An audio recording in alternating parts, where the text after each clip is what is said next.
Sir, you know, it's becoming more difficult each day. I love my students, but when I'm teaching, I can see some of them struggling to keep up. Many of them come from different localities, and they're not fluent in English. It's slowing the whole class down, and it's frustrating for both of us. I completely understand. I face the same issue. We are teaching in English, but some of these kids are much more comfortable in their native languages. It's like teaching two things at once, content and language. It's time consuming, and not everyone grasps the material at the same pace. I agree with both of you. The language barrier really affects how well students understand the concepts. It's hard to maintain a balance between those who are fluent and those who are still learning. And with exams coming up, it feels like we're racing against time. So, what do? We can't just ignore the problem. We need to find ways to help these students without compromising the learning of others. Well, one thing I've been trying is incorporating more visuals into my lessons. Diagrams, charts, and images, they help students who might not fully understand the language but can grasp the concepts visually. It cuts down on time explaining over again. That's a good strategy. I've also noticed that pairing students up helps. I try to pair a fluent English speaker with someone who's struggling. Peer learning seems to make a difference.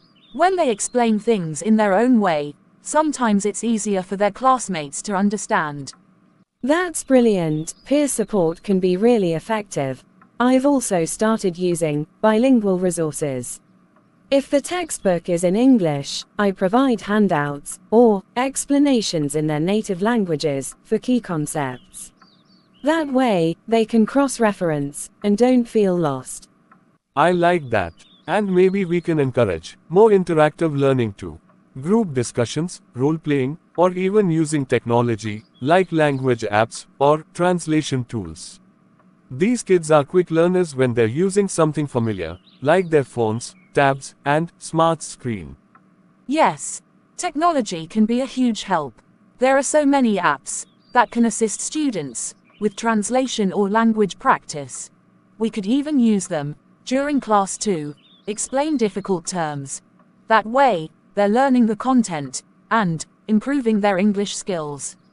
I'm also thinking we could talk to the school administration about organizing language support classes.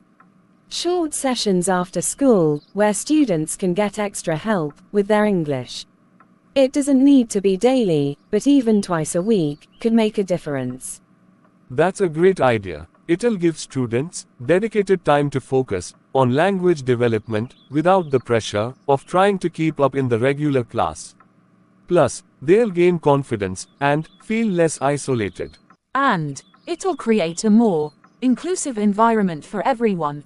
If we help them overcome the language barrier, they'll be able to participate more fully and feel more connected to the class. It'll improve their learning and the overall class dynamic. I think we're onto something here. If we combine visual aids, peer support, bilingual resources, technology, and extra language support, we can really make a difference. It'll take some time and effort, but I'm willing to try anything if it helps the students. Here's to teamwork. If we work together on this, we can tackle the language barrier and help every student succeed. To overcoming challenges and making our classrooms better for everyone.